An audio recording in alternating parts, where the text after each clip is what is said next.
Boruto episode 19 was a very enjoyable episode. I have to admit, there wasn't like action or anything like that, and there wasn't a lot of comedy behind it, but it was very enjoyable because they gave us precursors to other plot devices that are going to happen in the future. A lot of different scenarios that are going to happen in the future get kind of thrown out here as a foreshadow, right? So first of all, you have the entire cast of the Boruto anime, except for Denki and Iwabe, obviously, because they're original characters from the anime. They're not part of the manga, and what's being adapted here is part of the manga. So anyways, you have most of the cast kind of just practice. They're spending time with their dads, okay? So Sarada looks at Chikadai. We actually get a picture of Chikadai. We have Inojin, we have Metal Lee. They're all training with their dads. Chocho's actually with Sarada at the time. We see Choji pass by, and it only reminds Sarada that, she doesn't have a dad at this point. She hasn't really met him. She doesn't know anything about him. So what starts prompting Sarada to figure out a little bit more about her dad is that, again, she's just seeing everybody spending time with their fathers, okay? Boruto has a weird way of spending time with Naruto. He purposely does all this stupid shit so that way Naruto can put attention on him. So like he's painting the stone faces, specifically Naruto's stone face in the mountain, and then a clone of Naruto comes in to try to like stop him. And I'm over here like, okay, is this really the best way they can spend time? Like that shit is crazy to me. But in general, Sada still feels jealous because, at the end of the day, their dads are still around, right? And I feel that at the end of the day, she's just trying to get a better grasp of why he's not around, okay? And again, it makes perfect sense. We have Sarada go to her mom directly and ask questions, and the questions are being dodged, okay? So first of all, we have Sarada at her house just looking at this old picture, this super old picture of Sasuke on a picture frame, and then you have pictures of Sarada as a baby and as a little girl, and then you have a picture of Sakura also there. And the first thing that really kind of bothered me was, how come there are no pictures of Sasuke as an adult in his own house? How is it that Sakura married Sasuke, okay, had a kid with him, but somehow throughout that entire scenario there wasn't a single moment where she could have taken a picture of him? Explain that to me. How's that work? I mean, I get it. They're probably using that as some kind of plot device as well, just to kind of keep the mystery for Sarada. Like, okay, you don't know what he really looks like now because this picture is super old. But anyways, there's this thing that really happens, okay? It happens, and it's almost like a foreshadow of something. Her eyesight gets blurry. Even though she has her glasses on, her eyesight starts getting blurry for like a minute. And she tells Sakura that. She tells Sakura that her eyesight gets a little blurry.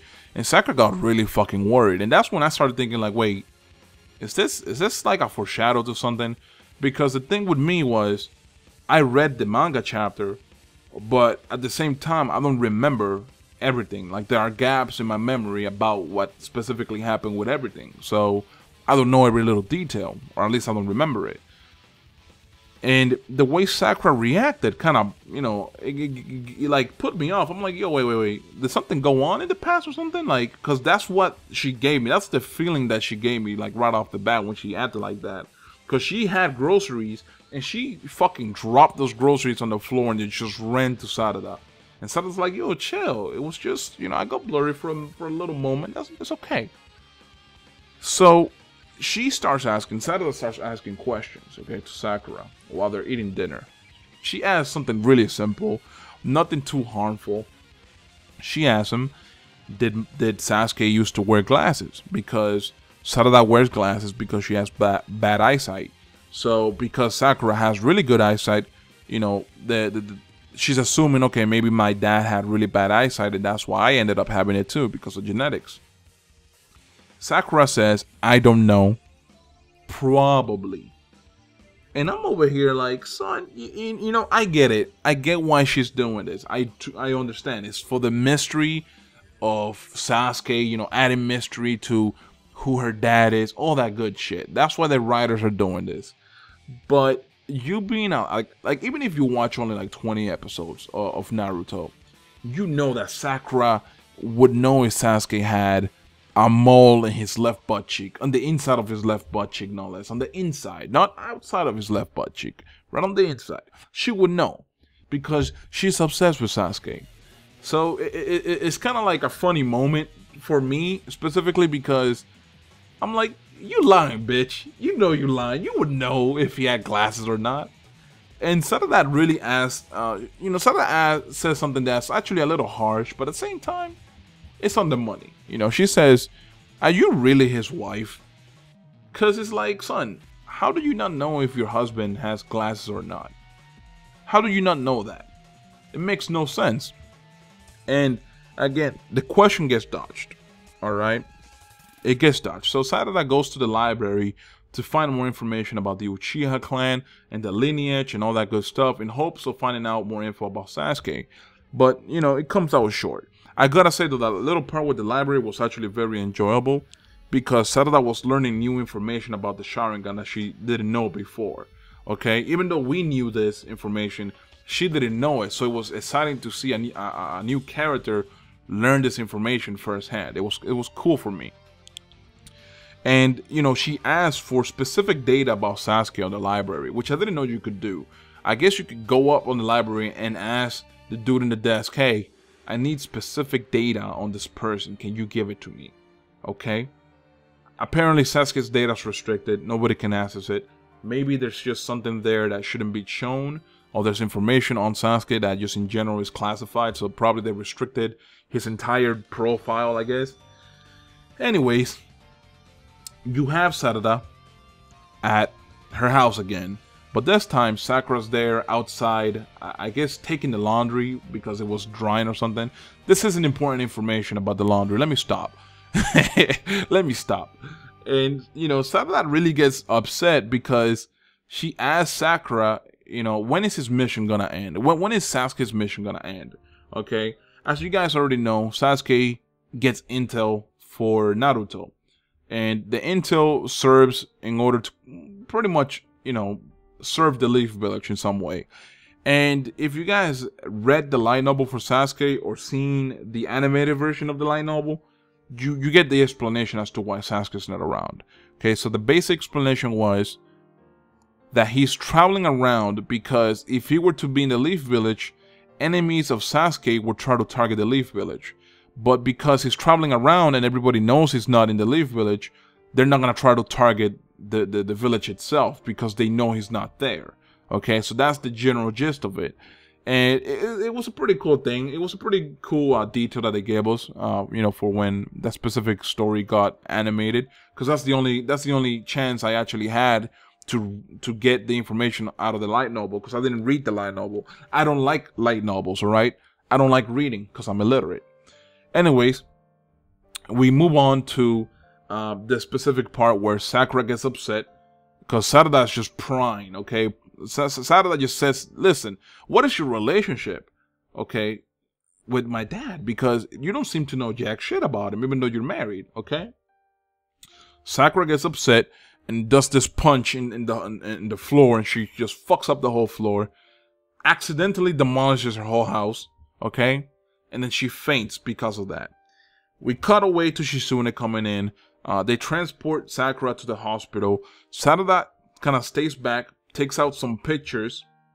The picture that she saw in the very beginning of the episode, or on the middle of the episode, the picture frame is broken, my boy. Okay, and when she grabs the picture, she sees that Karin, Suigetsu, and Jugo are also in the picture with Sasuke.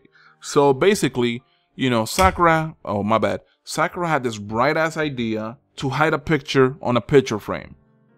Like, son, I'm sorry. You know what? That moment there was actually like a little bit serious, but I laughed at it. Because how can you be so stupid to think hiding a picture on a picture frame was a good idea? If anything, the part that had Sasuke, you could have just cut that with scissors and put it on the picture frame. Nobody would be the wiser. You know, Sarada wouldn't really ask, hey, why is this picture chopped up or anything like that. She wouldn't. But when you see a picture with a woman that has the same glasses as you, you might think some funny business is going on, all right? And that's what happened. You know, Sarada starts getting more and more worried now because now she sees this picture of this woman that has the same glasses as her, and it was in a picture with her dad, okay? Now we're at the hospital. Sarada's at the hospital with Sakura, and, you know, Sakura's sleeping. She's still looking at this picture. Shizune steps in, and she says the one thing that everybody's already thinking. They've been thinking for a while now. And she says, that's a really old picture. And I'm like, yeah, exactly. That's really weird, right? How she doesn't have like a more recent picture of Sasuke, even though this man's like in his 30s, at the very least in his late 30s. Like, it makes no sense, okay? Anyways, Sarada decides to ask Shizune some questions. Because apparently Sarada wasn't born in the Leaf Village, okay? She says there's no record of her being born in the Leaf Village, which raises an eyebrow. And then she's also asking about, you know, Sasuke and whatnot. And Shizune is just dodging the question. But Shizune gets a pass because that's really none of her business. You know what I'm saying? Like, it makes sense for Shizune to dodge the question because that's not really something that involves her in any way. So it's not her place to talk about it if Sakura doesn't want to talk about it, right? Now, it goes from that to Sarada being in this restaurant, and it just so happens that Chocho's there with her parents, and Chocho notices Sakura. I said Sakura, Sarada. Sorry. And, you know, basically we get like a little bit of comedy from Chocho because, you know, she's talking about how her parents might not be her real parents, even though it's dead obvious. Shit, even Mitsuki comes in on this episode, and he's like, listen, I can tell you're from the you're from the Akamichi clan, okay? Regardless of who your parents are, I can tell you're from that clan, you know? And it was a pretty funny moment to me because it's like, son, one look at you and you know whose daughter that is, right? You know from where, like, what clan she's from. Anyways, Chocho says something that gives an idea to Sarada. Chocho says, you know what, I'm gonna find my real parents. I'm gonna go on a journey and find my real parents, okay? Because Chocho's saying how Choji is not her real dad because when Chocho was a little girl, she had a fever. And there was this really skinny, handsome man that gave her medicine and then, you know, patted her on the head. And it turns out that that was the skinny version of Choji, okay? It wasn't like some mystery man or whatever. She thinks it's a different guy. But in reality, that's just Choji when he was skinny. Because you guys know that there's this weird thing with Choji where he can get really skinny and then he'll like get fat again, right? Anyways, Sarada gets the idea, and then the episode, almost at the end, you know, she runs out of the restaurant and she's like, okay, I'm gonna get the info out of him. You know, she's talking about getting the information out of somebody. So that somebody most likely is Naruto, because on the preview we see Naruto talking to Sarada. All right, we also do get to see some good stuff. But before we get to that real quick, the very last scene is Sasuke coming out of a portal, okay? It looks like he came out of a dimension and he had like the Rinnegan. And this man was sweating. This man looked like he was really exhausted or something. And he starts walking around in this forest and then somebody attacks him. And then that's where it ends, okay? That's where the episode ends. But in general, in the preview, we get to find out who it is that attacked Sasuke, okay? And it's this boy with the Sharingan in the preview. And it looks like it's going to be a very exciting episode because it actually goes into something deeper and we get more info as, you know, it goes along. And it's a cool ride. That's all I got to say. It's a pretty cool ride. This specific arc is pretty enjoyable. At least from when I read it, it was very enjoyable. Although I don't remember everything that happened on it, it was a pretty fun thing to watch. So just seeing this animated is even more fun, because you don't have to read or, you know, flip through pages. You can just sit there and watch the episode and just enjoy it, you know. Anyways, let me know what you guys thought of the episode. I really liked it. I really feel that they did a good job with the storytelling and foreshadowing and just adding all these plot devices in place to then make it something better in the future with the future episodes. Like I said before, this arc is gonna be about 5 or 6 episodes, so it's not gonna last very long, but it's still gonna be very, very cool to see. Anyways, guys, I'm out. Peace.